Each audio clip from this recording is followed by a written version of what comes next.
So, follow-up session on what we've been talking about earlier. So I'm here with Owen, who's head of operations, and we're going to talk a bit more detail about projects in endpoint assessment. So, mate, we were talking earlier on a podcast about projects for endpoint assessment. So let's get your point of view of what we think should happen with projects. So starting with the employers, how they can support apprentices around projects. I think projects are one of those things that employers think about sometimes too late. So it's one of those things they need to be thinking about right at the start of the apprenticeship. Have they got the right project, the right opportunities for that apprentice to demonstrate those kind of knowledge, skills and behaviours? And we talk about this all the time in terms of looking at the project, the assessment criteria, making sure they've got the right project fit for scope. Like you say, it doesn't start from the beginning. We know that. It needs to be thought about.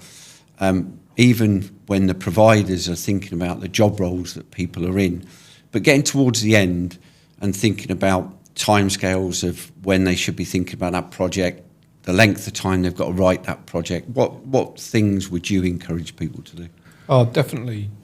Last 6 months of the apprenticeship, start talking to the apprentice about what they've been doing as part of their apprenticeship, start looking at those key requirements of the project, and definitely around 3 months out, it's talking to the different coaches or skills coaches with different providers, and just effectively looking at what type of things they need to give them exposure to. And then obviously if they've got customers or key stakeholders, both internal and external to the business, it's thinking about how they can schedule some of those projects to hit it at the right time, at the right moment. And it's also ensuring that anything that apprentice needs to brush up on, more application of skills, so if they're working on data, working on databases, anything like that, have they had the right exposure to that to be able to work independently outside of some of the normal controls or normal support perhaps they get from other staff? I think that's a key point. We always see it that there's lots of things taught at the beginning of apprenticeships and not necessarily applied then throughout the rest of the time that they're going on. They get to that endpoint assessment, they're doing their project, and actually they've not refreshed on some of those. You talked about the data one. Data technicians, classic example, they haven't practiced the skills. One tip you'd give to a training provider that says this is what you would recommend they do to support that apprentice?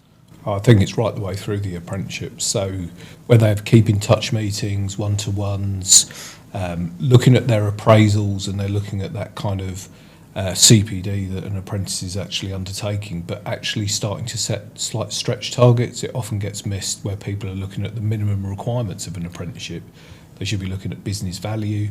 They should be looking at opportunities to further develop that apprentice and actually stretch them to the needs of the business. So on a monthly basis, what have they been learning? How have they actually put that into practice in the workplace? Is there any social proof? So it's, again, getting feedback from managers, customers, colleagues about how they've applied that, but actually sitting down with the apprentice and thinking about, could you have done that in a different way? Have you had any exposure to some different techniques that you'd like to apply? I think a lot of line managers are in the dark in what that apprentice is actually doing, working with potentially the training providers. So, yeah, I think Bob Hoskins said it's good to talk in the old, if for anyone who's old enough to remember those adverts, but it's that constant dialogue. And actually a lot of line managers can learn from the apprentices, so they may be a manager first and not a technical specialist. So it's a great way for an apprentice to be able to demonstrate what they're doing by actually explaining it to somebody who's perhaps non-technical or hasn't been exposed to some of their training. Or I've often seen apprentices lead mini pilot projects within their own businesses to then relay the training that they've actually had imparted on them. And, you know, there's a couple of key things in there, and I think one of them, you know, when you talk about the natural occurring or the business thing, we see lots of people come to the project and think they've got to do new skills or something different to prove themselves. Yeah. You know, again, lots of people get tripped up on that. They've tried to do something or tried to apply something that doesn't naturally or come natural to them. It's something new. Again, you know, a tip you'd say to those people? Yeah, if they're thinking about using some new tools or new technology, they better be practicing that way before they actually, you know, use them in anger on their project. But it's the muscle memory thing. So, you know, for a sports person, how long does it take somebody to become competent? The more they practice their trade craft, it becomes like muscle memory. They're working in the way their organisation is expecting them to work. And I think that's a big thing that a lot of the time apprentices don't think about.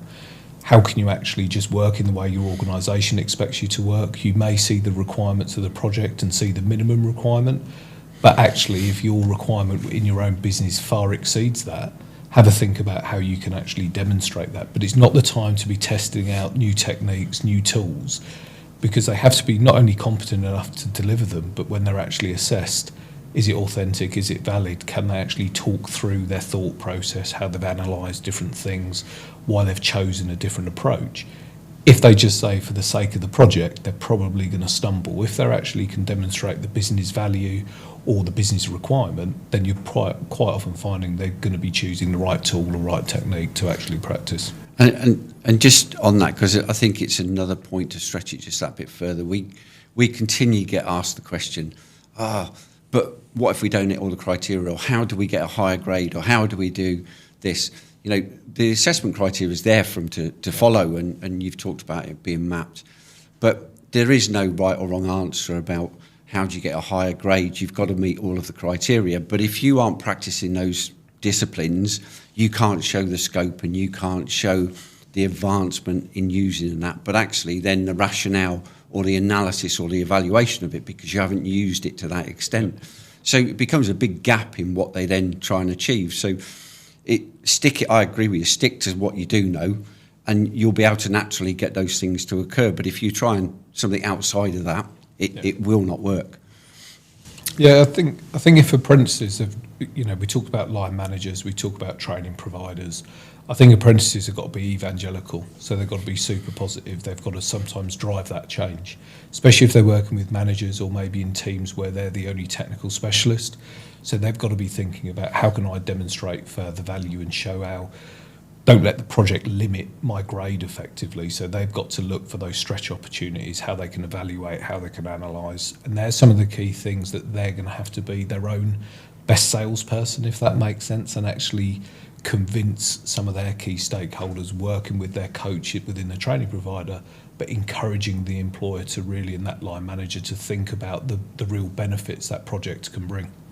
And let's just go back to, you know, you head up the ops team, you've got the team there that sit there, and we're talking about projects, and we talk constantly about people submitting it on a timely manner, making sure everything's in line. And, you know, the team work exceptionally hard to make sure that they're following it up to get people through. But again, you know, from your point of view, big tip for training providers, for apprentices on understanding that timescale, getting the project in the fundamentals of what they need to achieve to get through EPA? Yeah, thinking about it in kind of small, manageable chunks. So looking at what needs to be delivered. Is there anything where there's dependencies? So do they need to talk to certain people in the business?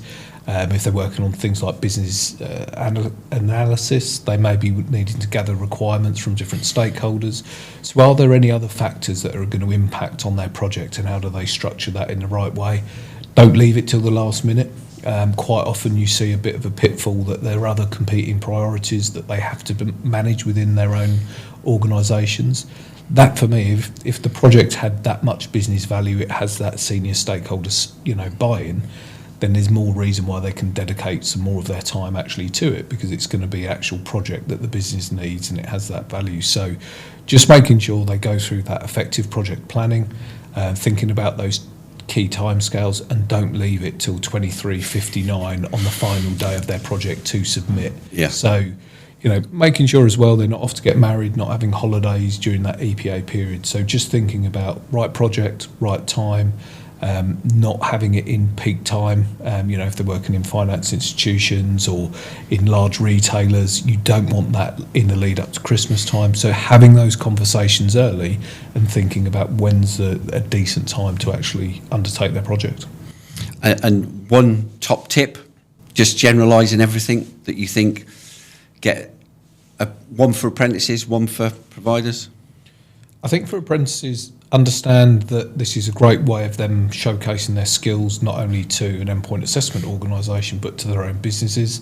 You know, if there are other opportunities they want to utilise within their organisations, they could think of this project as a great way to showcase those skills, show what they've learned, and communicate with wider people in the business. So really do have a look at the assessment criteria and think about what that could look like for the business, how it could benefit them, but benefit their organisations. For line managers, I'd definitely say don't hide away from the endpoint assessment. Question, want to understand, and use your apprentice to actually explain the different requirements of the project, what type of resources they're going to need, and really do make sure you're aware of those timescales they need to submit the project on, and see what support that apprentice needs to actually meet those timescales within the workplace. And just to finish off, because I think there's the importance and follow up from what I was talking about with Tilly earlier, really about we've produced project templates. We've tried to give as much support in the resources for individuals, but you talked about it earlier. There's key points when they're doing their work that if they don't gather the evidence at that moment in time, they can't go back retrospectively to get that. And I think it's really understanding what the requirements are. So looking at those project templates, understanding the assessment criteria, so they're capturing the evidence at the right time to be able to put it into the project, that it makes sense. So, you know, in terms of our resources, in terms of what we do, and the project templates, any other tips on how to use that? Yeah, I'd be definitely looking at some of those kind of, it's not Bloom's taxonomy, it actually explains, do they need to explain something, do they need to analyse something, do they need to identify, evaluate the different options open to them. And then I would start breaking down some of those criteria. So if they're looking at, you know, they need to use a variety of tools, say to undertake search engine optimisation or to work on a website, well, what are the tools available to them? Which are the ones which most suit the task? If they've got a whole range of things that they could be using, what platforms could they be using, what tools, and discuss those with their line manager to think about, well, where would they see the most benefit, what type of timescales they're looking at in actually executing that project. So look at the criteria, but look at that guidance and start breaking it down into their own language, what they think that actually means, and try and validate that based on what they've been doing throughout their apprenticeship, what they've learned, and some of those key skills that they're able to develop. Thanks, mate. There's one thing I'd add in there as a tip for me, which is, we talk about it all the time, is try and practice the project right in the project when they're going through. Don't leave practicing the project till the end. The word count, they could exceed it. So have the opportunity, maybe your last project in the portfolio, practice putting it across in the same way you're going to put that project in the endpoint assessment. Leaving it to that last minute, not familiar with word counts, appendixes, how they need to put it together, is going to put them under more pressure. Yeah, I'd definitely say a picture tells 1,000 words, especially for level 3 apprentices. They might be thinking at how are they going to write a 1,500 word project or a 2,000 word project. So thinking about, as you say, evidence capture, if they're finding writing lots of long paragraphs, is there a graphic, is there an image they could be using, is there a screen grab? Sometimes in appendices you can add those sort of extra bits of collateral, so thinking about those and how it helps them tell a story.